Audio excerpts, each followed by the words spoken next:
श्री पीपा जी की कथा है, बड़ा पावन, बड़ा प्रेरक, बड़ा उद्बोधक और पीपा जी की भक्ति प्रताप का अद्भुत वर्णन करने वाला ये प्रसंग है। नाभाजी कहते हैं, पीपा प्रताप जगवासना, नाहर को उपदेश दियो। प्रथम भवानी भक्त मुक्ति मांगन को धायो। सत्य कहो तिहि शक्ति सुदृढ़ हरि शरण बतायो। श्री रामानंद पद पाए भयो अति भक्ति की सीमा। गुण असंख्य निर्मूल सत्न धरिरा संत धरिरा खत ग्रीमा। परस प्रणाली सरस भई सकल विश्व मंगल कियो। पीपा प्रताप जगवासना, नाहर को उपदेश दियो। प्रथम पंक्ति छप्पर में श्री नाभाजी महाराज कह रहे हैं, पीपा प्रताप जगवासना, नाहर को उपदेश दियो। अच्छा, इसके दो अर्थ हैं। अभिधा अर्थ तो यही है कि उन्होंने एक हिंसक सिंह को भी भक्ति तत्व का उपदेश किया, पर इसका एक संकेतात्मक अर्थ और भी है, एक गूढ़ार्थ ये है। सिंह कौन होता है? बड़ा तमोगुणी जीव होता है, बड़ा हिंसक। हिंसक और तमोगुणी ये वृत्ति होती है सिंह की। तो ऐसे ऐसे जीवों को भी उन्होंने भक्ति भाव प्रदान कर प्रभु के सन्मुख किया। अर्थात जो हिंसक वृत्ति है, अपने भजन प्रताप से, अपने भजन बल से अनेक जीवों का उद्धार किया। और इसीलिए संत आता है संसार में। पर घटना बड़ी सुंदर घटी, जो मैंने आपको भी निवेदन किया कि आप पात्र बनेंगे, प्रकृति आपके लिए तत्काल व्यवस्था कर देगी। उसी क्षण श्री पीपा जी को गुरु कैसे मिले? पीपा जी के गुरु की व्यवस्था स्वयं प्रकृति ने ही की। कैसे? क्योंकि निष्कपट भाव से बस चल रहे थे, चलने का प्रयास कर रहे थे। राजस्थान में गागरोनगढ़ नाम का एक स्थान है, वहाँ के राजा थे और आदिशक्ति की पूजा करते थे, भवानी के भक्त थे, लेकिन निष्कपट भक्त थे। बड़े शुद्ध हृदय से माँ भगवती के चरणों की आराधना करते थे। एक बार उनके नगर में वैष्णव साधुओं की एक जमात आई। साधुओं ने कहा कि हमारे लिए कुछ सीधा सामान की व्यवस्था कर दी जाए। अब भक्त तो वो थे, देवी के भक्त थे। सो उन्होंने कहा कि जो भोग लगेगा सो प्रसाद आपको निवेदन कर दिया जाएगा। संतों ने कहा कि नहीं, हमें तो अपने श्री ठाकुर जी को भोग लगाना है, तो हमें तो अमनीय वस्तु चाहिए। हम देवी को लगा हुआ भोग श्री ठाकुर जी को निवेदन नहीं कर सकते, हमें अमनीय वस्तु चाहिए। श्री पीपा जी ने उनकी रुचि के अनुकूल सब व्यवस्था करा दी। अब भाई, संत तो स्वभाव से ही दयालु होता है, कृपालु होता है। बड़े भाव से पीपा जी ने सब वस्तु प्रदान की और संतों ने बस मन ही मन भोग लगाते हुए प्रभु से प्रार्थना कर दी, प्रभु के चरणों में विनती कर दी कि इस राजा को अपना भक्ति भाव प्रदान करिए। भूले बिसरे जाने अनजाने कैसे भी साधु की सेवा हो जाए ना, तो उसका परिणाम एक ही है भाई, प्रभु की प्रसन्नता, प्रभु का प्रसाद। प्रभु का प्रसाद। हरि रीझें तो मुक्ति दें, पर हरिजन हरि ही देत। तो संतों की बात प्रभु ने सुन ली, स्वीकार कर ली और कहते संतों की प्रार्थना के परिणाम स्वरूप एक दिन राजा को बड़ा भयंकर स्वप्न दिखाई पड़ा कि कोई विकट कराल पुरुष खड्ग लिए राजा की ओर दौड़ता आ रहा है और बस राजा के प्राण लेने को आतुर है। राजा यहाँ दौड़ता है, वहाँ दौड़ता है, लेकिन राजा को कहीं ठौर नहीं मिलती, राजा को कोई ठिकाना नहीं मिलता। न महल के वो सशस्त्र सैनिक उसकी रक्षा कर पा रहे हैं, न उसका अपना ही बल उस समय काम आ रहा है। और कहते जब राजा जगा बिस्तर से, जब शैया पर जगा राजा, तो बिल्कुल लथपथ प्रस्वेद से उसका गात कांप रहा है भय के मारे। अब राजा को कोई और ठौर दिखाई नहीं पड़ी। राजा दौड़कर अपनी आराध्या भगवती के मंदिर में गया, माँ को प्रणाम किया और माँ के चरणों में निवेदन किया, माँ इस भय से मुझे मुक्ति प्रदान करो, मैं भयभीत हुआ जा रहा हूँ, मेरे प्राण संकट में है, मेरा कंठ सूखता जा रहा है, ऐसा लगता है कि मैं निस्तेज हो गया हूँ, मेरी सारी शक्ति क्षीण हो गई है, इस भय से मेरी रक्षा करो।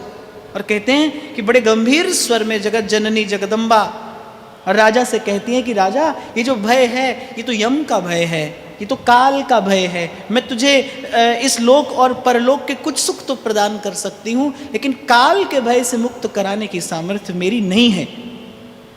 राजा ने कभी कल्पना नहीं की थी कि मुझे कभी अपनी इष्ट आराध्या से ये सुनने को मिलेगा कि कुछ ऐसा भी है जो मेरी सामर्थ्य में नहीं है।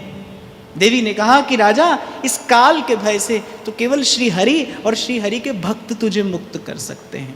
भजवे को दोई सुघर के हरि दास। तो माँ ने संकेत कर दिया राजा को कि राजा, ये काल का भय है, ये यम का भय है, ये मृत्यु का भय है। मैं तुझे मृत्यु के भय से मुक्त नहीं करा सकती। मैं तुझे कुछ भी दे सकती हूँ, मैं धर्म अर्थ काम प्रदान कर सकती हूँ, लेकिन मोक्ष प्रदान करने की सामर्थ्य मुझ में नहीं है। इसीलिए महर्षि वेदव्यास श्री कृष्ण की स्तुति क्या कहकर करते हैं? तापत्रय विनाशाय श्री कृष्णाय मयं नुमः। त्रिताप से मुक्त जीव को केवल श्री कृष्ण कर सकते हैं, केवल श्री हरि की भक्ति कर सकती है। राजा ने कहा कि कोई मार्ग तो दीजिए। मैंने तो आज तक अपना सर्वस्व आपके चरणों को ही जाना है, माना है। मैंने तो मन प्राण से सदा आपकी आराधना की है, कोई मार्ग तो दीजिए। ये भय मेरे प्राण लिए जा रहा है। अच्छा देखो, संतों की प्रार्थना के परिणाम स्वरूप घटा क्या? कभी कभी ऐसा भी होता है भाई, गुरुजन कृपा करते हैं तो जीवन में भूचाल आता है, हिल जाता है आपका सारा संसार। पर घबराना नहीं, घबराना नहीं।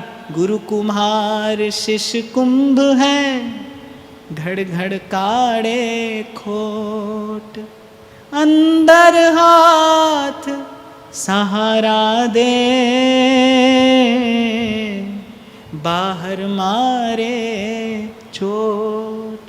अब कोई देखे, बोले साधु की सेवा की, परिणाम क्या आया? बोला भय के मारे कांप रहा है बेचारा राजा, पर इसका परिणाम बड़ा सुखद है। यत्तदग्रे विषमेव परिणामे अमृतोपम। परिणाम बड़ा सुखद है इसका। तो देवी ने आज्ञा दी राजा को कि इस समय काशी में जगत गुरु श्री रामानंदाचार्य प्रभु विराजमान हैं, जाओ उनके चरणों की शरणागति ग्रहण करके उनसे वैष्णवी दीक्षा शिक्षा प्राप्त करो, हरि का भजन करो। वही समर्थ हैं काल के भय से जीव को मुक्त कराने में। कहते राजा दल बल के साथ काशी पहुंचा, और जब आचार्य पीठ में प्रवेश करने लगा तो द्वार पर कुछ ब्रह्मचारियों ने रोका कि आचार्य की आज्ञा के बिना आप भीतर नहीं जा सकते। और जब आज्ञा लेने के लिए गए तो आचार्य चरण ने देख लिया कौन आया है और कैसे आया है। आचार्य चरण ने देख लिया कौन आया है और कैसे आया है। भाई संत मिलन को जाइए, तज ममता अभिमान। राजा होकर आए थे। आचार्य चरण ने कहा कि हम तो विरक्त हैं भाई, हमको राजा से मिलकर क्या लेना और क्या देना है, हम नहीं मिलेंगे। अस्वीकार कर दिया पीपा जी से मिलना। और जब पीपा जी को ये बात पता चली तो उन्हें अपनी गलती का, अपनी त्रुटि का बोध हुआ। गए, साधारण वस्त्र पहनकर आए और बड़े दीनहीन होकर श्री चरणों में विनती की, प्रार्थना की। पहले तो कहा कि जाओ जाकर कह दो गागरौनगढ़ के राजा आए हैं। तो आचार्य चरण ने कहा राजा से मिलकर हमको क्या लेना देना है? जिसके हृदय में राजा राम विराजमान हो उसे किसी अन्य राजा से क्यों मिलना है? और अब की बार दीनहीन होकर, बड़े साधारण से वस्त्र पहनकर और बड़ी अनुनय विनय के साथ निवेदन भेजा आचार्य चरणों में कि एक बार आपके श्री चरणारविंद के दर्शन करके कृतार्थ होना चाहता हूँ।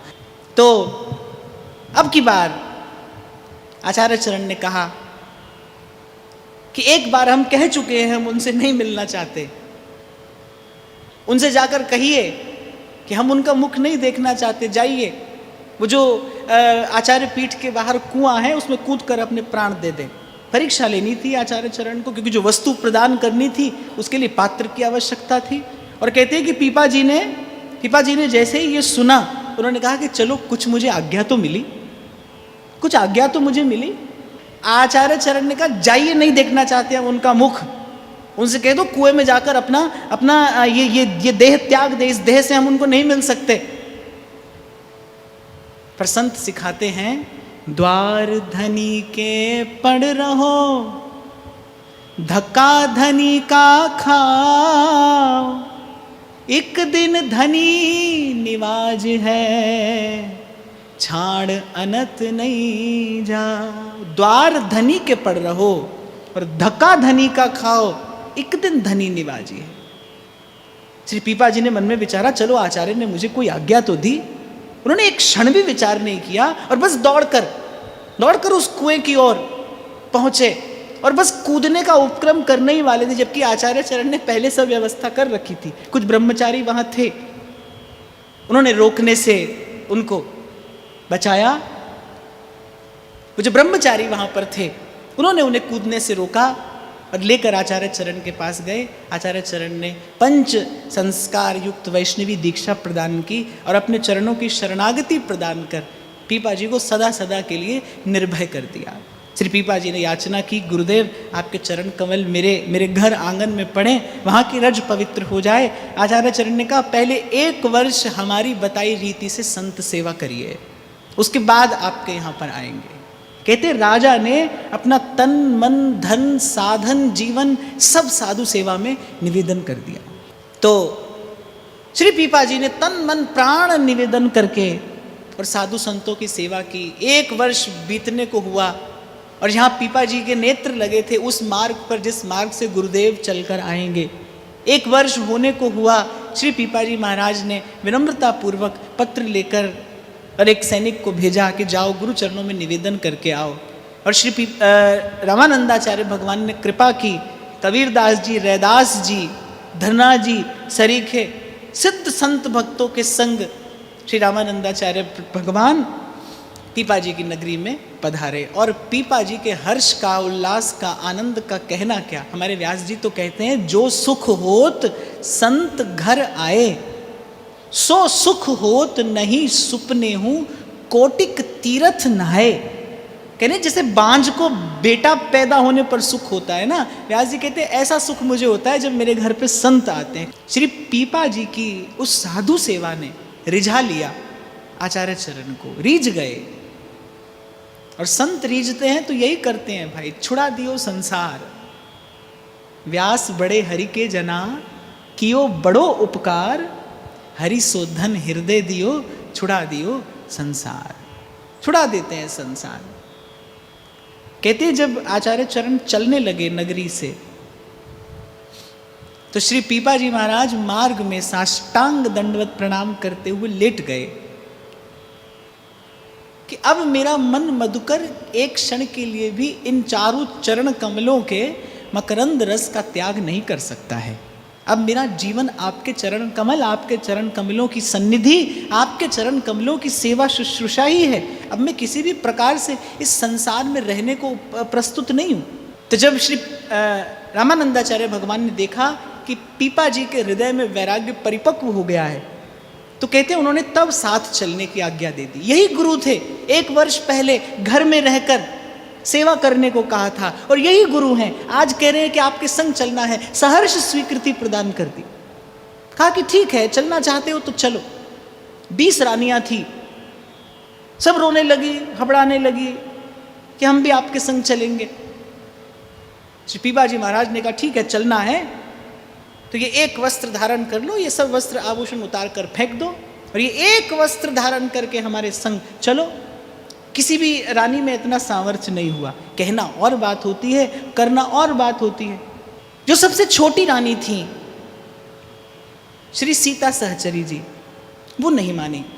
कहते हैं उन्होंने एक क्षण भी नहीं लगाया, अपने सब वो कीमती अनमोल रत्न आभरण जो धारण किए थे, वो जो रेशमी वस्त्र पहने थी, सब उतार कर एक और धर दिए, एक कषाय वस्त्र ओढ़ लिया। श्री पीपा जी महाराज बड़ी दुविधा में पड़े। बोले अरे संसार साथ लगा रहा तो कहाँ तक भजन करेंगे, इन्हें संभालेंगे या भजन करेंगे। श्री पीपा जी महाराज ने परीक्षा लेने के लिए कहा कि केवल अधो वस्त्र धारण करना होगा। श्री पीपा जी ने केवल अधो वस्त्र धारण किया था, केवल अधो वस्त्र धारण करना होगा। ये उत्तरीय वस्त्र भी उतार फेंको। कह रहे जैसे ही वो उतार कर फेंकने लगी, आचार्य चरण ने रोक दिया। दया आ गई उनको। राजा से कहा ये भजन में आपकी सहयोगी नहीं होंगी, सहभागी नहीं होंगी, इन्हें साथ ले चलने में कोई भी हानि नहीं है। और दूसरी बात, आचार्य चरण ने देख लिया था कि श्री पीपा जी की स्वयं की नेक भी इच्छा नहीं है उनको संग लेकर जाने की, लेकिन उनका भजन भाव इतना प्रबल था, उनका वैराग्य इतना परिपक्व हो गया था कि आचार्य चरण ने कहा ये केवल भजन में सहयोगी नहीं होंगी। इन्हें संग ले चलने में कोई भी हानि नहीं है। श्री सीता सहचरी को संग लेके श्री पीपा जी जब नगर से चलने लगे तो वो जो और रानियां थी उन्होंने कुछ जोड़ तोड़ लगाने का प्रयास किया कि किसी भी प्रकार से इनको रोक लिया जाए। एक ब्राह्मण को कुछ धन दे दिया उन्होंने, ब्राह्मण को धन दे दिया। राजा के मार्ग में आकर ब्राह्मण बैठ गए कि अगर आप नगर छोड़कर गए तो मैं विष पीकर अपने प्राण दे दूंगा, आपको ब्रह्म हत्या लगेगी। पर मैंने कहा ना, गंगा की धारा को कौन सी चट्टान रोक पाती है। पीपा जी ने अपना निर्णय नहीं बदला और उस ब्राह्मण ने सच में विष खा लिया। अब खेल खेल में प्राण चले गए। पर गुरु नानक देव वाणी में कहते हैं, जाका साहेब डाढ़ा होए तिसको मार सके नहीं कोई। गुरु की कृपा थी। एक वैराग्य होता है जो अपने प्रयास से खींचतान करके देखा देखी आप लोग जोड़ तोड़ लगाकर जीवन में लाते हैं। एक वैराग्य है जो संत सदगुरु की कृपा प्रसादी से मिला है, वो कहीं नहीं जाता, वो कहीं नहीं जाएगा। आचार्य चरण ने एक क्षण में भगवत चरणारविंद का अमृतोपम जल उस ब्राह्मण के मुख में श्री राम नाम उच्चारण करते हुए डाला। ब्राह्मण जीवित होकर बैठ गया। राजा के मार्ग की बाधा दूर हो गई और संतों की उस दिव्य संगति में श्री पीपा जी अपना राजकार्य योग्य व्यक्ति को सौंप कर और श्री सीता सहचरी के साथ भजन के मार्ग पर निकल पड़े। 1 वर्ष तक आचार्य की सन्निधि में रहने के पश्चात आचार्य की इच्छा हुई कि एक बार द्वारिकापुरी जाकर प्रभु का दर्शन किया जाए। द्वारिकापुरी पहुँचे, श्री श्याम सुंदर का, द्वारिकाधीश का दिव्य दर्शन प्राप्त किया। कहते हैं आचार्य और संत मंडली तो वहाँ से चल दी, लेकिन श्री पीपा जी ने आचार्य चरणों में निवेदन किया कि अभी कुछ काल और द्वारिकाधीश का दर्शन करने की इच्छा है। कुछ काल यहीं रहकर भगवान नाम का गान करते हुए, भगवत यश का गान करते हुए प्रभु की रूप माधुरी का पान करने की हमारी इच्छा है। आचार्य चरण ने सहर्ष अनुमति प्रदान कर दी। एक दिन श्री पीपा जी श्री सीता सहचरी के संग बैठे सत्संग वार्ता कर रहे थे और कहा कि हमने आचार्य चरण के मुख से सुना है कि भगवान का नाम भी नित्य है, दिव्य है, उनका रूप भी नित्य है, दिव्य है, और उनकी लीला और उनका धाम भी नित्य है, दिव्य है। यदि है तो हमें दर्शन क्यों नहीं हो सकता। तो कहते जिस समुद्र में समाई थी प्रभु की द्वारिका नगरी, श्री पीपा जी श्री सीता सहचरी जी को संग लेके, बहुत लोग थे जो देख रहे थे और देखते ही देखते समुद्र में कूद गए। अब भगवान ने विचारा, बोले अगर इन्हें नहीं संभाला तो बड़ा अपयश होगा हमारा संसार में कि भगवान का भक्त डूब गया। भगवान ने कहा, गीता में हमने बहुत जोर शोर से कहा है, नमे भक्त प्रणश्यति, मेरे भक्त का कभी नाश नहीं होता, मेरे भक्त का कभी पतन नहीं होता। और वो तो जय द्वारिकाधीश कहकर कूदे थे। बोले अगर ये कूद गए तो हमारा बड़ा अपयश होगा। तो भगवान ने कहा, भाई अब इस परिस्थिति को संभाला जाए। माता रुक्मिणी के सहित महल के मुख्य द्वार पर प्रभु अगवानी के लिए खड़े थे। श्री पीपा जी और श्री सीता सहचरी को प्रभु ने स्वयं प्रेमालिंगन देकर उनका स्वागत और सत्कार किया। 16,000 रानियों के महल की चहल पहल श्री पीपा जी और सीता सहचरी जी देखते रहे। अब भाई उस दिव्य ऐश्वर्य को, उस दिव्य माधुर्य को छोड़कर जाने की इच्छा किसकी होगी। पर कुछ दिन के पश्चात प्रभु ने कहा, अब आप लौट जाइए। श्री पीपा जी ने कहा, प्रभु इस प्रकार आप हमें जाने को क्यों कहते हैं, आपको छोड़कर कहाँ जाएं, कैसे जाएं। प्रभु ने कहा, देखिए अगर आप नहीं जाएंगे तो संसार सोचेगा कि भगवान के भक्त डूब गए, हमारा बड़ा अपयश होगा। हम आपको वचन देते हैं कि आपके नेत्रों में हमारा ये रूप सदा अक्षुण्ण रूप से, अखंड रूप से विराजमान रहेगा। आपका हृदय सदा हमारे चरण कमलों के निकट रहेगा। आप जब स्मरण करेंगे आपके उर अंतर में आकर हम आपको दर्शन देंगे। और आपको संसार में भेजने का एक और कारण है, एक और हेतु है, आपके माध्यम से बहुत जीवों का उद्धार होगा। बहुत से पतित जीवों को आप हमारे चरणारविंद के निकट लेकर आएंगे। माता रुक्मिणी ने दिव्य वस्त्र श्री सीता सहचरी जी को पहनाए। श्री पीपा जी को प्रभु ने अपने कर कमलों से शंख और चक्र की छाप प्रदान की।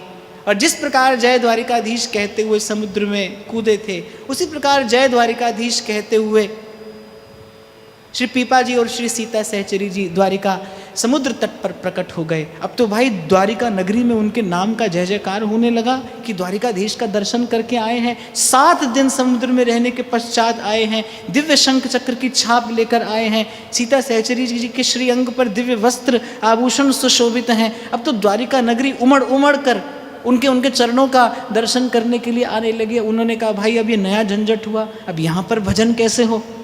सो रात्रि के समय चुपचाप वहाँ से निकल लिए।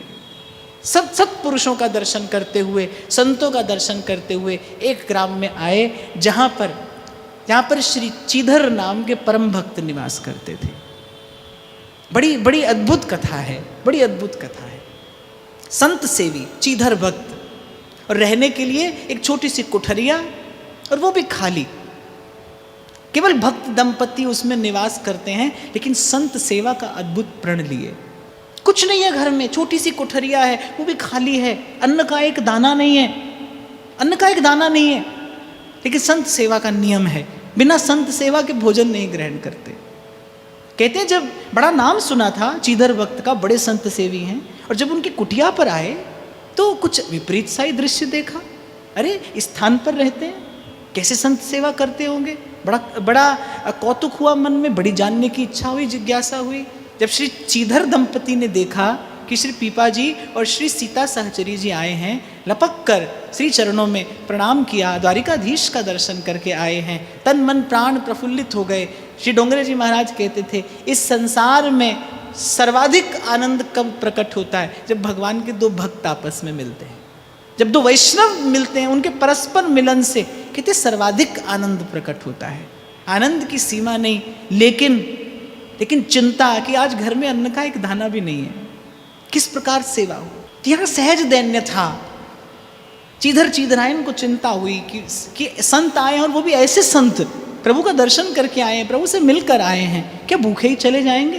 कहते कुछ भी नहीं था घर में, एक दाना नहीं, और याचना कर नहीं सकते, एक दाना नहीं।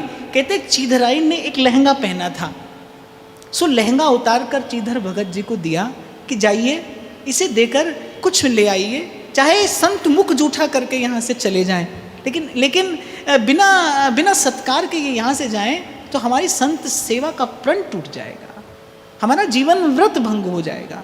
कहते वो अपना एकमात्र वस्त्र जो शरीर पर धारण किया था वो चीधर जी को दिया। वो लहंगा जाकर बाजार में बेचा, कुछ मिला, क्या मिला होगा, कुछ मिला लाए।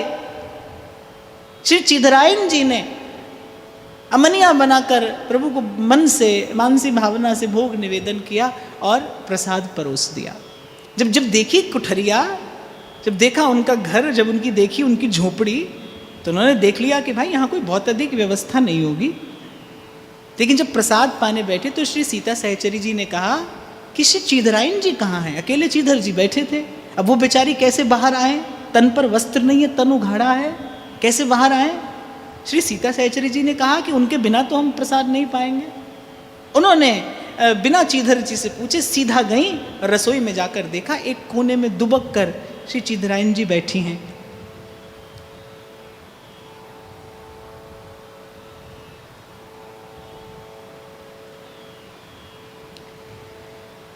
नेत्र मुंदे हैं, प्रभु का ध्यान करती हैं।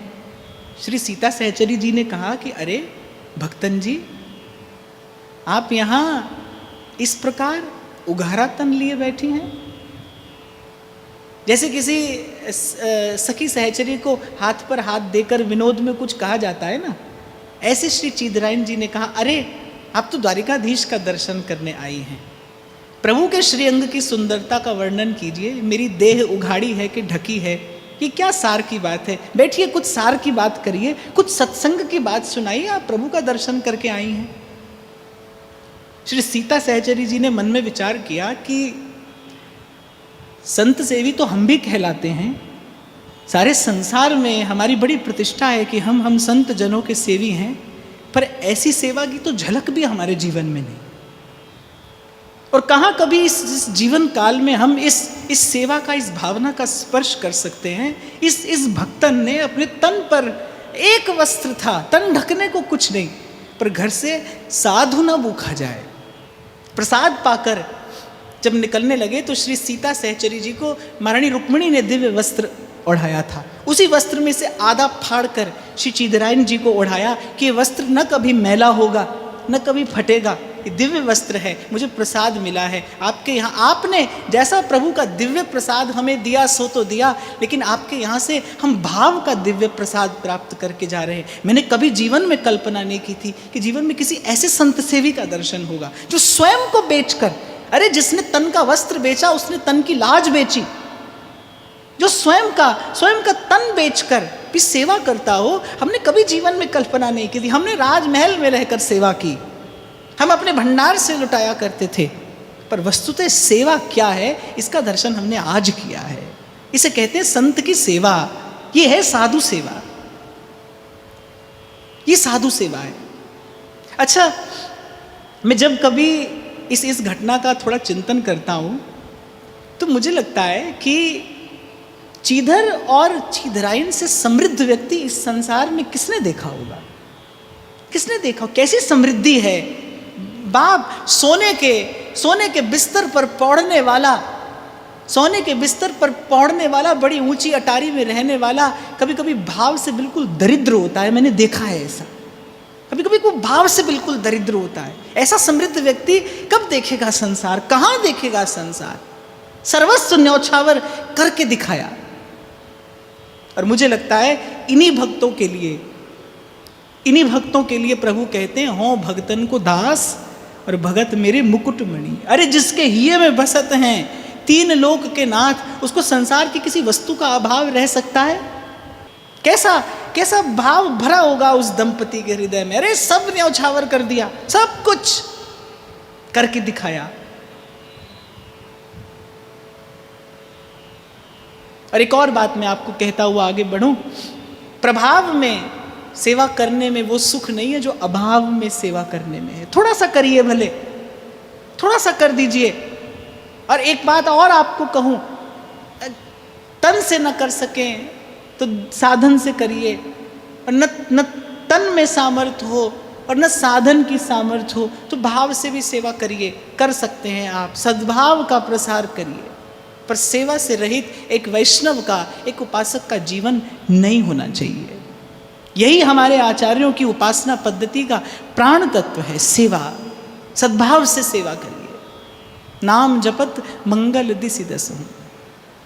वो संत सेवा का वो अद्भुत भाव, वो अद्भुत प्रसाद ग्रहण करके श्री पीपा जी और सीता सहचरी जी वहां से चले। लेकिन इस घटना ने उनके भीतर बड़ा भारी परिवर्तन किया। अब तो श्री सीता सहचरी जी ने हठ ठान ली। अब तो उन्होंने हठ ठान ली कि भाई हम भी अपना तन बेचकर साधु की सेवा करेंगे, पर साधु सेवा के बिना नहीं रहेंगे। हमारे पास तो धन है नहीं और सेवा हम करना ही चाहते हैं, अब और कुछ है नहीं तो अपना तन ही बेचकर संत की सेवा करेंगे, पर सेवा करेंगे। कहते हैं कि यद्यपि बात बड़ी अटपटी है और फिर आपको कहूँ अनुकरणीय नहीं है आपके मेरे लिए, पर विचारणीय अवश्य है। कहते हैं बाजार में ले जाकर बैठ गए श्री पीपा जी श्री सीता सहचरी जी को कि कोई हो और तन का मोल देकर कुछ दे जाए और हम साधु सेवा कर दें। पर उनकी भक्ति का प्रताप ऐसा था कि जो उन्हें देखता उसके मन में उनके चरणों के प्रति भक्ति उत्पन्न हो जाती। जो भी उनका दर्शन करता उसके मन में सीता सहचरी जी के प्रति भक्ति भाव उत्पन्न हो जाता। प्रभु की कृपा से, प्रभु की लीला से, प्रभु की इच्छा से वहाँ भी उनके नाम का जय जयकार होने लगा, जय जय घोष होने लगा। दसों दिशाओं से लोग उनका दर्शन करने के लिए आने लगे। प्रेमी अपने आप को प्रकट नहीं करता और प्रेम प्रेमी को छुपा नहीं रहने देता। तो यहाँ भी इस भक्त दंपति का सुयश प्रकट हो गया, प्रसारित होने लगा। अब ये यहाँ से भी निकले। अच्छा, एक स्थान पर टिककर रहने नहीं दिया श्री ठाकुर जी ने इन्हें कभी, और यही श्री ठाकुर जी की इच्छा है, यही प्रभु का विधान है संत के लिए। गोस्वामी जी कहते हैं, मुद मंगलमय संत समाजू जो जग जंगम तीरथ राजू। प्रभु इस प्रकार रमाते रहते हैं संत को यहाँ से वहाँ। साधु रमता रहता है, कभी यहाँ कभी वहाँ, और गंगा यमुना की तरह अनेक स्थानों को तीर्थ बनाता हुआ, जाने कितनी भूमि को उपजाऊ कर देता है गंगा यमुना का प्रवाह। ऐसे अनेक हृदयों को हृदय भूमि को उर्वरक बनाता हुआ एक साधु रमता रहता है। इनके लिए भी प्रभु ने यही विधान किया। दोनों भक्त दंपति रमण कर रहे हैं। कहते एक स्थान था टोड़ा। उस स्थान में जाकर वन में निर्जन स्थान देखकर एक कुटिया बनाई और उस कुटिया में रहकर भगवत भजन शांति से करने लगे। पर प्रभु की इच्छा यहाँ भी कुछ और थी। दोनों दंपति एक दिन सरोवर के निकट स्नान करने गए तो वहां क्या देखते हैं कि स्वर्ण से भरे हुए कुछ पात्र रखे हैं। तो दोनों ने परस्पर विचार किया कि भाई यहां स्नान के लिए आना उचित नहीं है, प्रभु की माया है तो यहां से दूर ही रहना चाहिए। और परस्पर दंपति आपस में वार्ता कर रहे थे कि भाई यहाँ इतना धन रखा है, अब और कहाँ स्नान के लिए जाएं। और कहते हैं दोनों की वार्ता कुछ चोरों ने सुन ली। अब उनको लगा कि भाई ये तो धन की खबर पड़ गई। वो बताए स्थान पर पहुंच गए। पात्र तो थे लेकिन पात्रों में क्या देखा, बड़े बड़े भयंकर विषधर सर्प फुफकार रहे हैं। तो चोरों को लगा कि ये तो इस दंपति ने हमारे लिए षड्यंत्र किया है, ये चाहते होंगे कि हम इन पात्रों में हाथ डालें और ये विषधर भयंकर सर्प हमें काट कर हमारा प्राणांत कर दे। उन चोरों ने क्या दुष्टता की कि उन पात्रों को ढका और जिस झोपड़ी में श्री पीपाजी और श्री सीता सहचरी जी रात्रि में शयन कर रहे थे उसका छप्पर तोड़कर और वो जो पात्र थे वो पात्र उनकी झोपड़ी में पटक दिए। अब जैसे ही पटके तो भाई उस झोपड़ी के भीतर तो स्वर्ण की मुद्राओं का अंबार लग गया। पीपाजी ने सोचा, हमने तो सुना था ऊपर वाला छप्पर फाड़ कर देता है, आज तो छप्पर फाड़ कर दे ही दिया ठाकुर जी ने। देखा स्वर्ण मुद्राओं का अंबार लग गया। अब वो बेचारे बड़ी चिंता में पड़े कि क्या करें। भगवत इच्छा जानकर अगले दिन से साधु सेवा आरंभ कर दी। अब तो भाई दसों दिशाओं से संत मंडलियां आती हैं, अन्न वस्त्र धन दान दक्षिणा सेवा, जो संतों की इच्छा है सो श्री पीपाजी और श्री सीता सहचरी जी करने लगे। और 3 दिन में वो सारा धन जो था वो साधु सेवा में निवेदन कर दिया। लेकिन जिस स्थान पर वो रुके थे उस स्थान के राजा थे सूर्यसेनमल। राजा ने सुना कि हमारे यहाँ श्री पीपाजी और श्री सीता सहचरी वन में आकर कुटिया बनाकर रुके हैं, 3 दिन से बड़ी अद्भुत साधु सेवा हो रही है और चारों दिशाओं से दिव्य संत जन पधार रहे हैं, उनकी कुटिया को कृतार्थ कर रहे हैं और भक्ति देवी की बड़ी कृपा, बड़ा प्रसाद यहाँ पर प्रकट हुआ है। सो राजा के मन में दर्शन की इच्छा हुई और राजा दर्शन करने के लिए श्री पीपाजी के चरणों में पहुँचा। राजा सूर्यसेनमल श्री पीपाजी की महिमा का श्रवण करके श्री पीपाजी के चरणों में दर्शनार्थ उपस्थित हुए। धन मिला, प्रभु की कृपा से भक्त दंपति को धन मिला और छप्पर फाड़ कर मिला। तो धन दिया प्रभु ने और श्री भक्त दंपति ने मन में विचार किया कि भाई अर्थ का यदि सही समय पर सदुपयोग न किया जाए तो वो अर्थ ही अनर्थ कराता है। इसलिए जैसे ही आया तैसे उन्होंने संत सेवा में उस सारा का सारा धन न्यौछावर कर दिया, लुटा दिया। 3 दिन बाद फिर खाली। अच्छा, भक्त को सुख भी ऐसे ही है, भक्त को ऐसे ही सुख है कि आशा एक राम जी से लगी रहे और नाता एक राम जी से जुड़ा रहे, उसको ऐसे ही सुख है। तो जब बड़ी अद्भुत संत सेवा हुई उस नगर में, तो उस नगर का जो राजा था सूर्यसेन, वो आया श्री पीपाजी का दर्शन करने। वो अद्भुत तेजस्वी, वो दिव्य वपु जब श्री पीपाजी का देखा, उनके रोम रोम से प्रवाहित होती वो भक्ति धारा, धुल गया उसका अंतःकरण। और भक्त के संग की, भक्त के मिलन की यही महिमा है। भक्त संग को एक छिन देत भक्ति उपजाए। महत पुरुषों का संग अमोघ होता है भाई, बस महत पुरुषों का मिलना कठिन है, संग उनका अमोघ है। वो हृदय में बीज डाल देता है कोई। वो उस राजा का अंतःकरण निर्मल हो गया। बस एक क्षण तो उसको ऐसा लगा कि जैसे अब मुझे पीछे मुड़कर देखने की भी इच्छा नहीं है, राजमहल की ओर देखने की भी इच्छा नहीं। श्री पीपाजी से निवेदन किया कि मेरे सर पर अपना हाथ रखकर आप मुझे कृतार्थ कर दीजिए। और बुद्धिमानी यही है भाई, जब साधु मिले, जब संत मिले, बस तभी वहीं उसी क्षण समर्पण कर दीजिए। ना जाने इस श्वास का फिर आवन हो न हो। और मैं तो कहता हूँ बुद्धिमानी यही है, जो अवसर का लाभ ले लेता है उसी को अवसर फिर मिलता है। जो अवसर का सदुपयोग करना जानता है वही बुद्धिमान है। श्री पीपाजी महाराज जैसा संत सन्मुख है, राजा ने चरणों पर मस्तक रखा और कहा कि हे नाथ, हे प्रभु, मेरे मस्तक पर अपना वरद हस्त पधराइए और मेरे हृदय में भी इस अद्भुत, इस दुर्लभ भक्ति भाव की प्रतिष्ठा करा दीजिए। आप ही समर्थ हैं, आप ही करा सकते हैं। श्री पीपा जी ने 2 टूक उत्तर दिया कि विषयासक्त को दीक्षा देना व्यर्थ है, कि हम विषय से आसक्त को दीक्षा नहीं दे सकते। यद्यपि यहाँ पर एक प्रश्न खड़ा हो सकता है, अगर विषयासक्त को दीक्षा न मिले तो आसक्ति छूटेगी कैसे? अगर संत भी विषयासक्त पर कृपा नहीं करेगा तो भाई जीव निर्मल होगा कैसे? पर वस्तुतः श्री पीपा जी ने उसे निर्मल करने के लिए ही ये कहा। बड़ी अद्भुत घटना है, आप बड़े ध्यान से सुनते जाना। राजा ने कहा कि मैं आपकी प्रत्येक आज्ञा मानने को तैयार हूं। श्री पीपा जी ने कहा अपना समस्त राज वैभव और अपनी सारी रानियां सब लाकर हमारे चरणों में निवेदन कर दो। राजा की श्रद्धा सच्ची थी, उसने एक क्षण भी विचार नहीं किया। जैसे भक्तमाल में श्री वारमुखी जी का प्रसंग आता है, संत मिले, संत ने कहा कि हम तुझे स्वीकार तो करेंगे पर आधा अधूरा स्वीकार नहीं करेंगे, तेरे पास जो है, तूने जो आज तक अर्जित किया है वो सब ला। लेकिन वो भी योग्य थी, उसने कहा ऐसा अवसर दोबारा नहीं आएगा, मेरे आंगन में संत फिर नहीं आएंगे, ये अवसर मुझे फिर नहीं मिलेगा। आज मेरे द्वार पर चलकर गंगा आई है, अगर आज मैं इसमें निमज्जन करके निर्मल नहीं होती तो मुझसे बड़ा मूढ़ कौन होगा, मुझसे बड़ा मूढ़ कौन होगा। सब कुछ निवेदन कर दिया। राजा भी गया, अपना समस्त राज वैभव, अपनी समस्त रानियां एक प्रकार से लाकर श्री पीपा जी महाराज के चरणों में डाल दी। और केवल इतना ही नहीं, दीन वचन और उच्चारण करता है, आप और मैं तो थोड़ा दे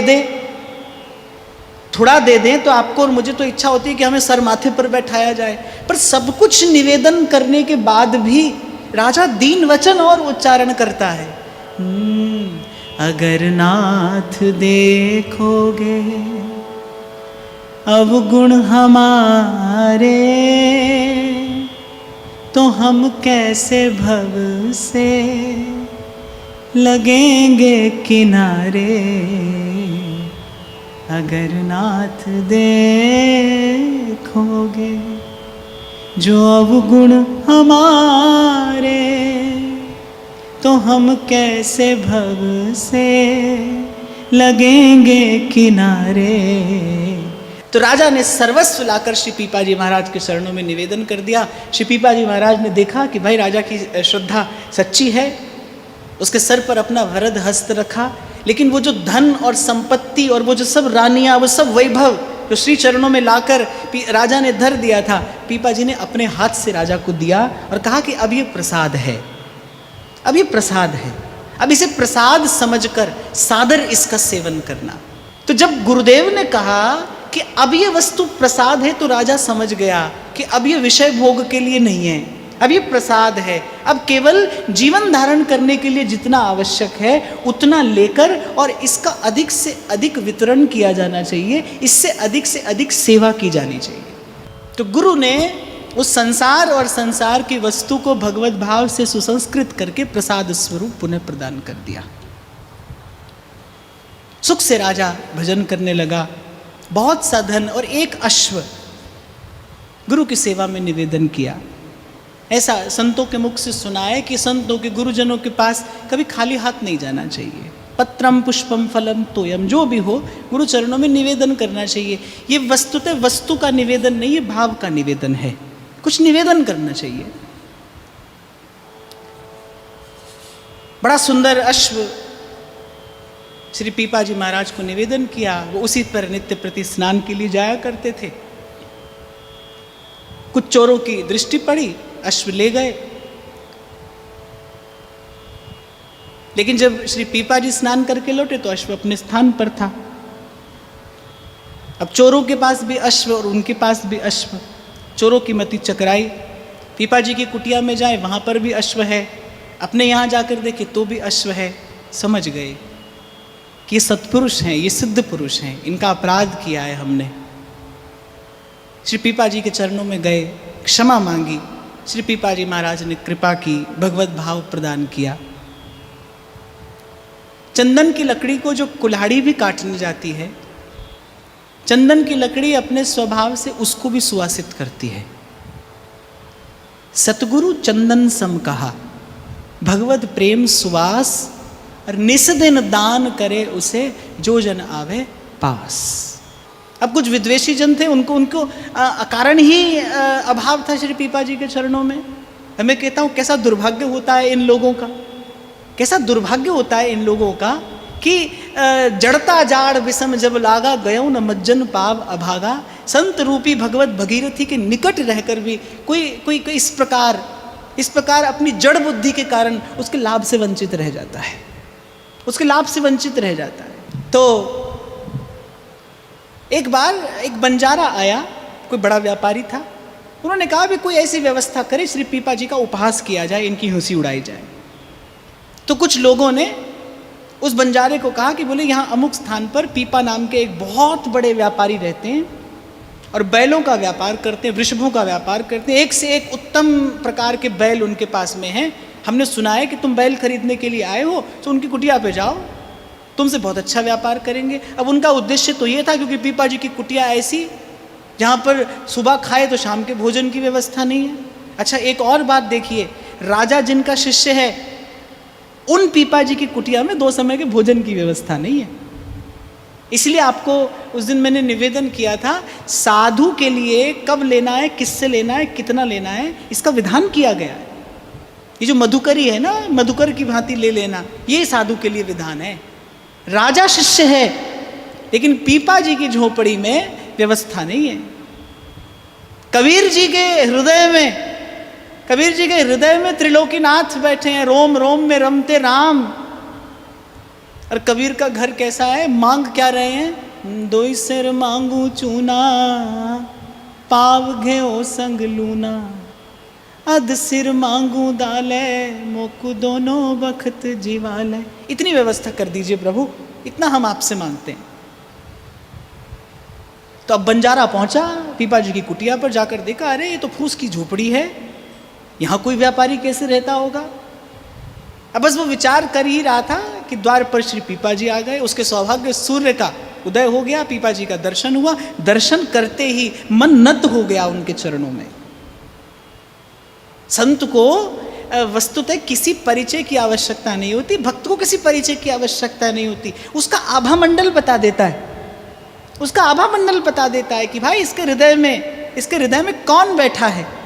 कबीर बड़ी प्यारी बात एक कहते हैं, घट घट मेरा साइया सूनी सेज न कोय, बलिहारी उस घट के जहाँ घट पर घट हो।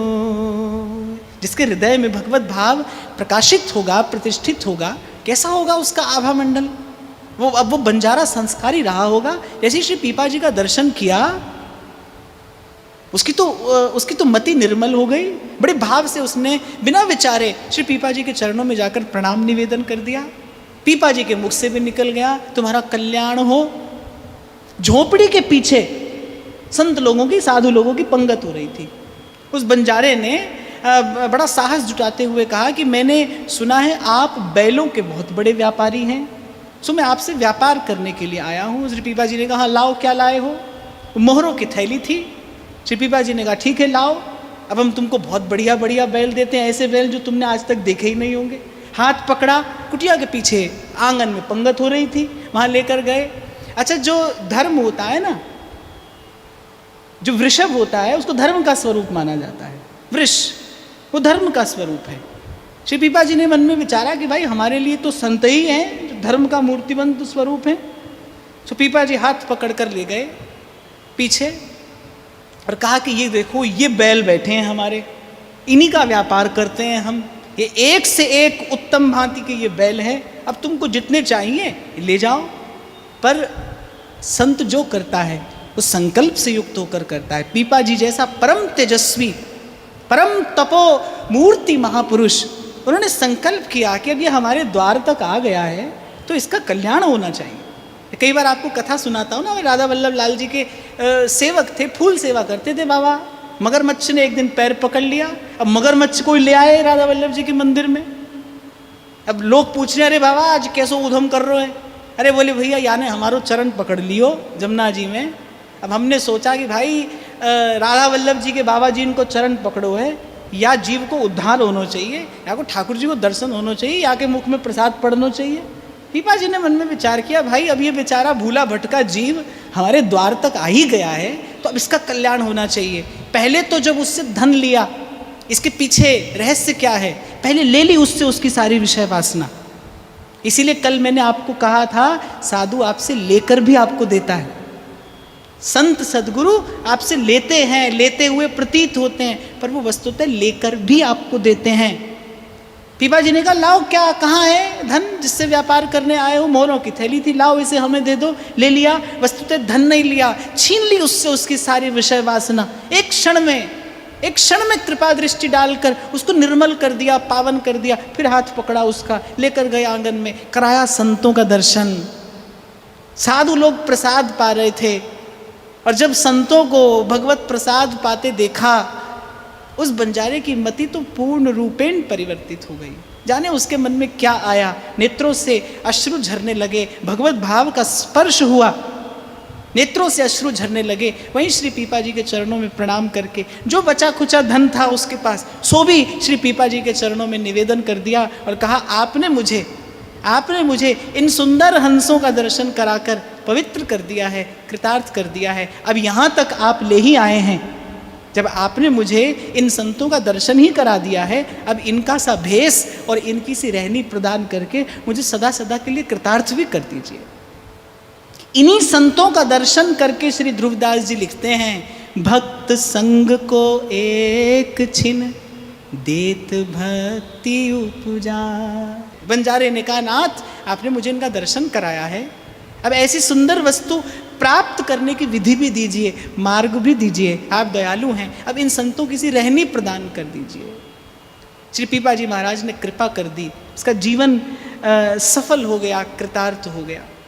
ऐसे ही एक बार साधुओं की जमात आ गई, भ्रमण करते करते, कीर्तन करते करते, घर में कुछ था नहीं। श्री सीता सहचरी जी ने मन में विचारा कि भाई साधु घर से भूखा नहीं जाना चाहिए। दौड़कर निकट एक वणिक था, एक व्यापारी था, उसकी दुकान पर गई। अब उसकी दृष्टि मैली थी। श्री सीता सहचरी जी को देखा, उसने कहा कि सीधा सामान तो आप हमसे ले जाइए, पर इसके बदले में आपको रात्रि को मेरे पास आना होगा। श्री सीता सहचरी जी ने मन में कुछ भी विचार नहीं किया कि इस समय संत भूखे हैं, मुझे उनको भोजन कराना है, मैं आपको वचन देती हूँ कि मैं नियत समय पर आपके पास आ जाऊँगी। सीधा सामान लेकर आई, संतों को भोजन कराया।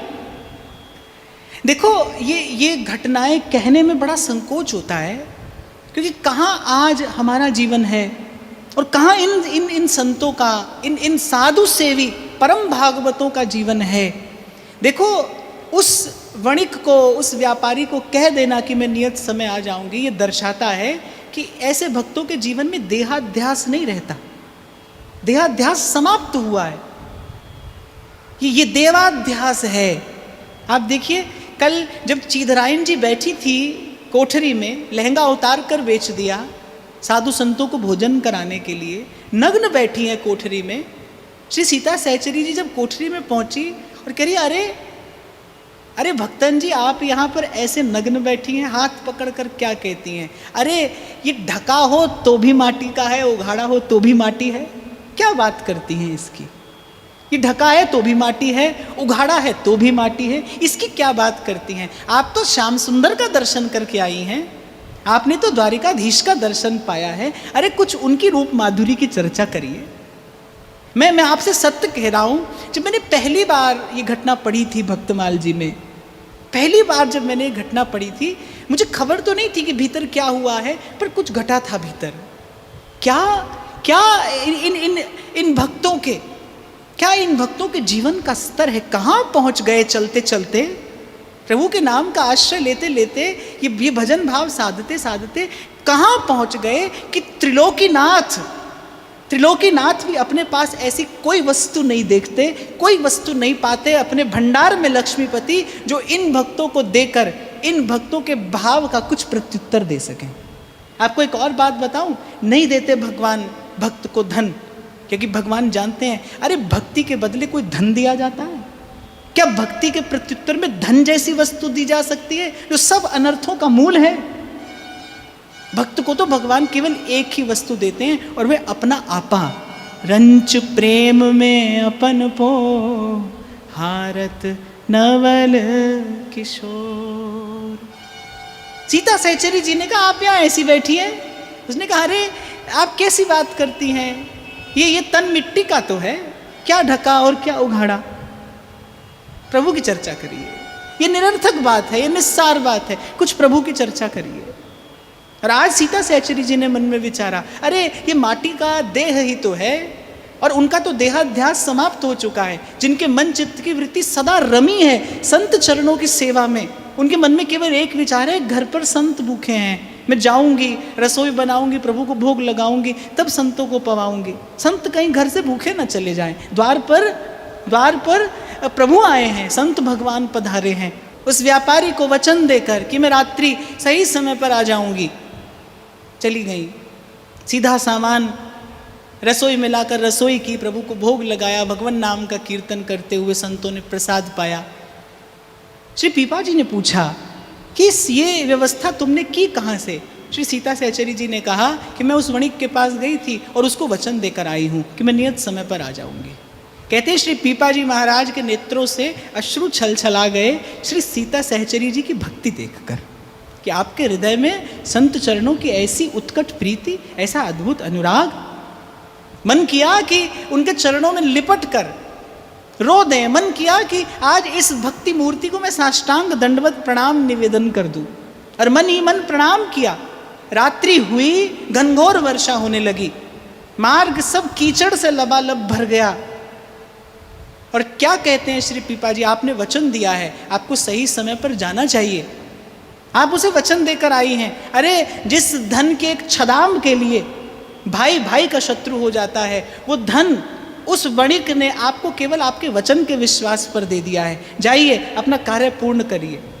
तभी मैंने आपसे कहा, भाई बड़ा संकोच होता है ये बात कहने में भी, इस बात का विचार करने में भी, और ये वस्तुतः कल्पनातीत है, ये मानव मन और बुद्धि की सोच और समझ से परे का भाव है। जाइए अब अपना वचन पूर्ण करिए। और जब देखा कि मार्ग तो कीचड़ से भरा है, कीचड़ से भरा है, और उस वणिक ने क्या कहा था, रात्रि अमुक समय मेरे पास श्रृंगार करके आ जाइएगा। उसकी कुदृष्टि ऐसी थी कि रात्रि अमुक समय मेरे पास श्रृंगार करके आ जाइएगा। श्रृंगार किया है आज श्री सीता सहचरी जी ने, श्रृंगार किया है। और श्री पीपा जी कहते हैं कि ऐसे जाएंगी तो ये सब श्रृंगार बिगड़ जाएगा, लाइए मैं आपको पहुंचा देता हूं। अपने कंधे पर बैठाया श्री सीता सहचरी जी को और लिए जा रहे हैं उस वणिक के पास। और कहते हैं जैसे ही वो श्री सीता सहचरी जी ने उस वणिक के उस घर में प्रवेश किया, और जैसे उस वणिक की दृष्टि पड़ी, श्री सीता सहचरी जी की उस विमल भक्ति के प्रताप और प्रसाद से उसके मन का कलुष दूर हो गया। विश्वामित्र के पास अप्सरा आई, और विश्वामित्र एक बार अपने तप से च्युत हो गए। क्यों? क्योंकि स्वयं के हृदय में कहीं ना कहीं वो दुरा छिपा हुआ अभाव था, पर सीता सहचरी जी के तन मन प्राणों में केवल और केवल प्रभु ही समाये हैं। दृष्टि बदल गई उसकी, माँ कहकर चरणों में पड़ गया, साष्टांग दंडवत प्रणाम किया श्री सीता सहचरी जी को। उन्होंने भी जीव पर दया की। ऐसी घनघोर वृष्टि और ऐसा दलदल आप आई कैसे हैं? क्योंकि आपके श्री अंग पर तो कीचड़ की एक बिंदु भी दिखाई नहीं पड़ती, किस प्रकार आई हैं आप यहाँ? उत्सुकतावश उस वणिक ने पूछा। उन्होंने कहा कि स्वयं श्री स्वामी जी हमें लेकर आए हैं, आप अपना कार्य चाहें तो कर लीजिए, उसके बाद हम श्री स्वामी जी के संग ही लौट जाएंगे। इतने निर्मल और निष्कलुष भाव से उन नेत्रों में वो इतनी निर्मलता और निश्चलता कि उस वणिक को देखकर कहती है कि स्वामी जी हमें लेकर आए हैं, आप अपना कार्य कर लीजिए जैसी आपकी इच्छा हो, क्योंकि आपने हमें धन दिया है, आपने हमें ऐसे समय हमारी सहायता की है जब हमारे पास अभाव था। स्वामी जी मुझे लेकर आए हैं, स्वामी जी ही मुझे लेकर जाएंगे। अब तो भाई उस वणिक को लगा कि धरती फट जाए, ये भूमि फटे और मैं इसमें समा जाऊं। कैसा पाप मैंने कर दिया, कैसा पाप मैंने कर दिया। दहाड़ मारकर रोया कि हे माता मुझे क्षमा कर दीजिए, मुझे बालक जानकर क्षमा कर दीजिए, मैं क्षमा मांगने योग्य नहीं हूँ, मैंने आप पर कुदृष्टि डाली। जहाँ केवल आपके आपके चरण कमलों के आश्रय से मेरा इस भव सिंधु से उद्धार हो जाता, वहाँ मैंने आप पर कुदृष्टि डालने जैसा पाप किया है। हे माँ, मुझे बालक जानकर मुझे क्षमा कर दीजिए। दौड़ कर गया, स्वामी जी के चरणों से लिपट गया। उमा संत के इही बड़ाई मंद करत थे।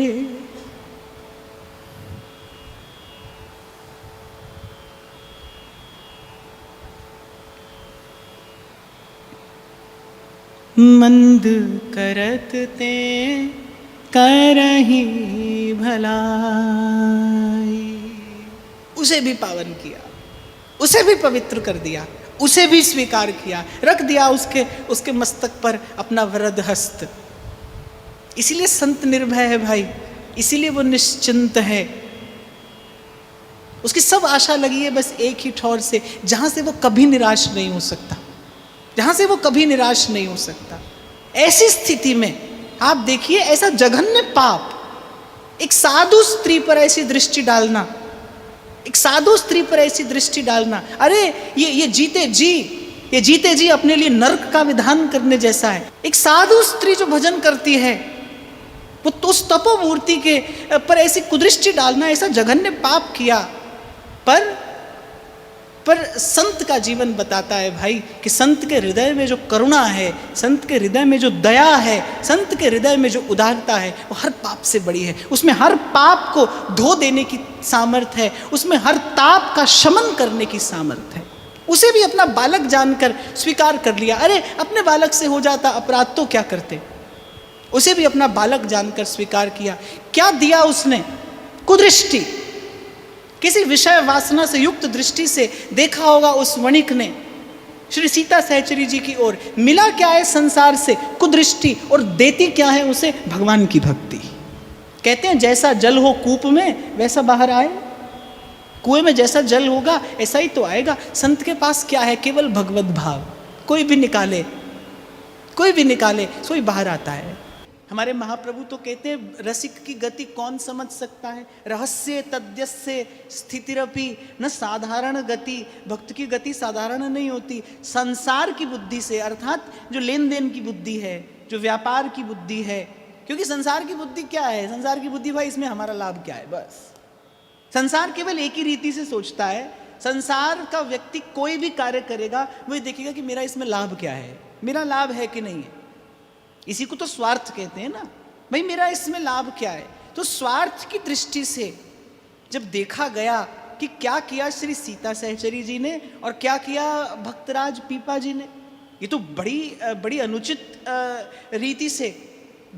रीति से उन्होंने साधु की सेवा की। तो वो जो राजा सूर्यसेन जो थे, जो पीपा जी के शिष्य थे, उनके निकट कुछ ब्राह्मण लोग रहते थे, उनके निकट रहते थे कुछ विप्र लोग। अच्छा, जब राजा करते थे ना श्री पीपा जी का बहुत आदर, तो उनको अच्छा नहीं लगता था। उनको लगता था कि अरे ये आदर, ये सम्मान, ये पूजा तो हमारी होनी चाहिए, पीपा की होती है। तो आज उनको अवसर मिल गया। उन्होंने कहा कि भाई ये देखिए, आप इनके प्रति इतनी श्रद्धा रखते हैं और इन्होंने किया क्या? अपनी स्त्री को श्रृंगार करके ले गए किसी वणिक के पास।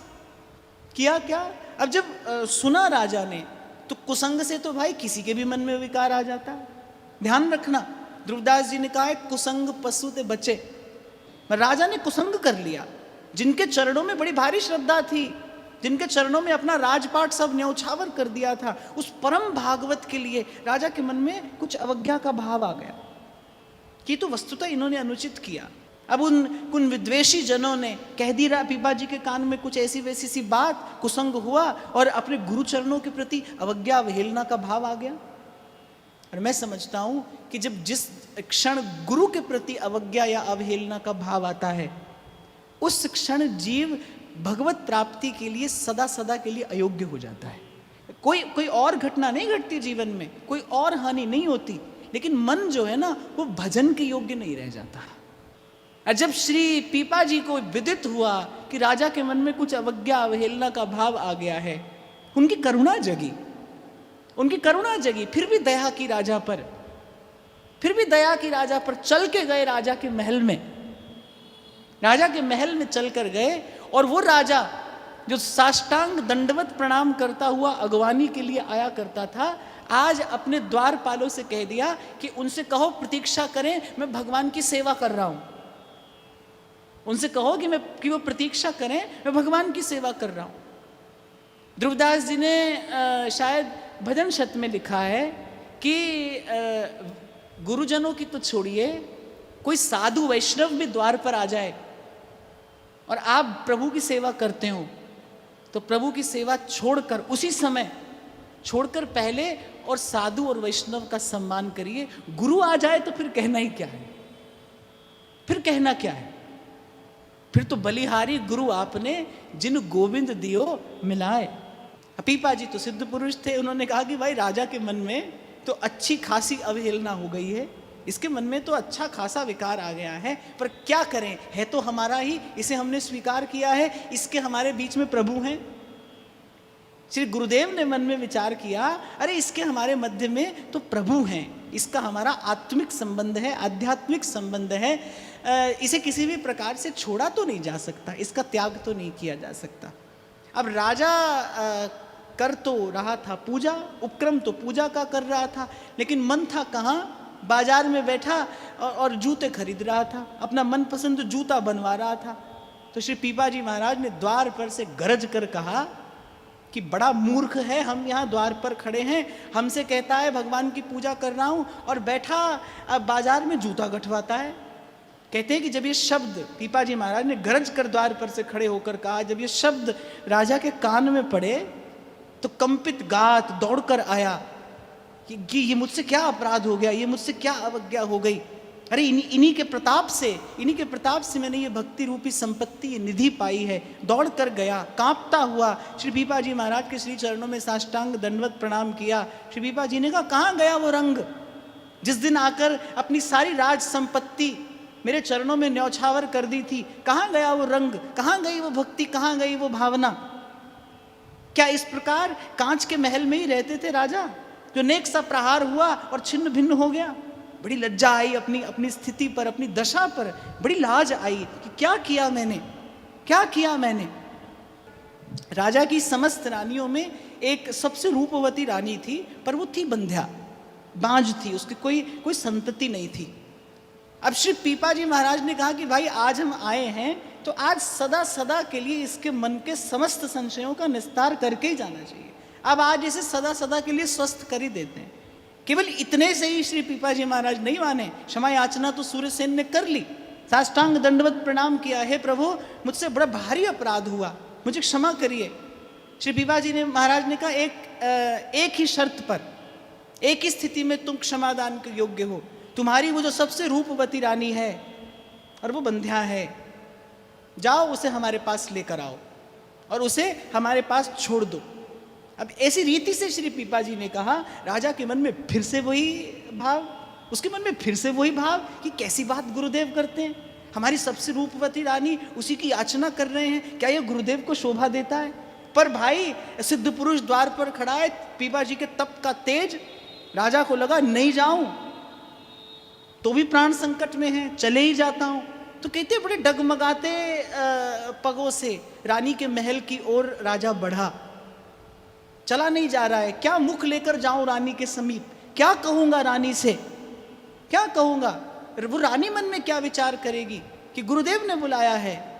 बस ये विचार करता हुआ राजा जा रहा है और जैसे ही रानी के महल में पहुंचता है, रानी के महल में श्री पीपा जी महाराज को ही बालक के रूप में रानी की गोद में खेलता हुआ पाता है। और कहते इस घटना के बाद रानी को गर्व रहा और रानी ने एक सत्पुत्र को जन्म दिया। लेकिन जब ये दृश्य देखा तो वो जो मन में रहा सहा अभाव था वो भी धुल गया, निर्मल हो गया कि गुरुदेव और गोविंद दोनों एक हैं। गुरु गोविंद न भेद कराही। मेरे सौभाग्य से मुझे भगवत स्वरूप परम समर्थ सद्गुरु के चरणों की शरणागति प्राप्त हुई है। अरे किस संसार के विषय कीच में फंसा था मैं। जब मन निर्मल हुआ ना, जब मन निर्मल होता है तो क्या होता है, अपना दोष दिखाई पड़ता है। तो राजा सूर्यसेन को उसकी खोई संपत्ति लौट आई, और उसकी खोई संपत्ति क्या थी? गुरुजनों के चरणों में श्रद्धा विश्वास, ये भगवदीय संपत्ति है, ये दैवी संपत्ति है, ये जीव कमाता नहीं भाई, ये सदगुरु के प्रसाद से मिलता है। एक बार संतों की जमात बैठी थी, एक संत ने उठकर कहा कि हमारी तो दही खाने की इच्छा है। एक संत ने कहा महाराज हमारी तो आज दही पाने की इच्छा है। अब दही की व्यवस्था कहाँ से हो? तो एक ग्वालन जा रही थी, उसके पास सुंदर दही था। श्री पीपा जी महाराज ने कहा ये दही हमको दो, लेकिन देने के लिए हमारे पास में कुछ नहीं है। अब वो ग्वालन भी भगवान की सीधी सादी सरल भक्ता थी, उसने कहा महाराज दे दीजिए, ले लीजिए, जब कुछ हो आप दे दीजिएगा। श्री पीपा जी महाराज ने कहा जब नहीं, आज सांझ से पहले जो हमारे पास आएगा वो सब तेरा। आज संध्या से पहले प्रभु कुछ ना कुछ व्यवस्था तो अवश्य करेंगे, लेकिन आज संध्या से पहले जो हमारे पास आएगा वो सब तेरा। तो श्री ठाकुर जी को भोग लगाकर सब संतों को दही पवाया, बड़ा स्वादिष्ट दही था। पीपा जी महाराज उस ग्वालन पर प्रसन्न हो गए। सांझ होने से पहले एक व्यापारी आया, उसने एक सुंदर मोतियों की बहुमूल्य माला और बहुत सा धन श्री पीपा जी महाराज के चरणों में निवेदन किया। एक मटुकिया दही, कुछ ही आने जिसका मोल होगा, पर श्री पीपा जी महाराज अपने वचन पर रहे।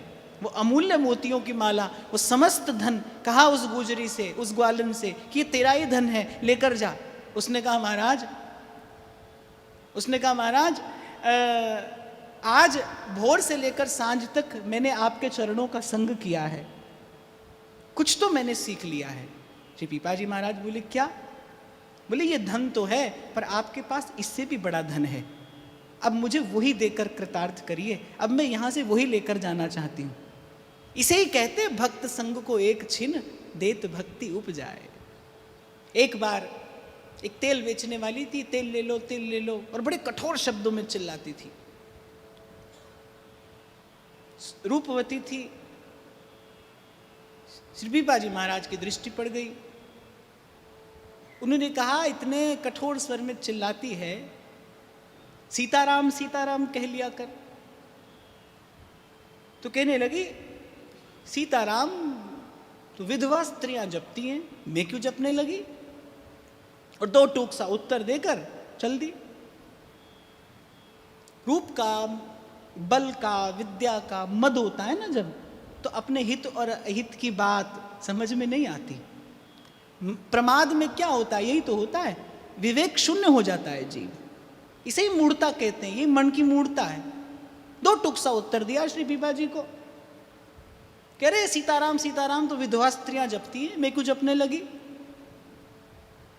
और कहते घर पहुंची तो क्या देखती है कि पति को लौटते लौटते कहीं ठोकर लगी, गिरा, सर पर चोट लगी और प्राण पखेरु उड़ गए। अब तो छाती पीट कर हाय राम हाय राम हाय राम चिल्लाती है। पीपा जी महाराज ने कहा हमारे कहने से सीताराम जप लेती तो हाय राम नहीं कहना पड़ता। तो समझ में आ गई कि हो सकता है प्रभु ने मुझ पर कृपा करके ही ऐसा बानक बनाया हो। ये घटना मेरे जीवन में घटी। दौड़ कर गई, श्री पीपा जी महाराज के चरणों से लिपट कर रोने लगी, मुझे क्षमा करिए, जैसा कहेंगे वैसा करूंगी। श्री पीपा जी महाराज ने कहा आजीवन सतत श्री राम नाम जपने का व्रत ले तो मैं तुझे इस कष्ट से मुक्ति दिला सकता हूं। वचन दे दिया। श्री पीपा जी महाराज ने भगवत चरणामृत मुख में डाला, पति भी सीताराम सीताराम कहता खड़ा हो गया। विचार करने की बात यहाँ पर ये है, इसीलिए मैं आपसे अभी कह रहा था भाई कोई भजन करे न करे, इसमें संत को क्या लाभ है? कुछ नहीं, लेकिन वो अपने सहज स्वभाव वश, वो अपनी सहज दयालुता वश, कभी मार से, कभी दुलार से, कभी फटकार से, बस किसी भी प्रकार से वो जीव को भजन में लगा देता है। संत सोई जो विषय छुड़ावे, संत सोई जो हरि जपावे।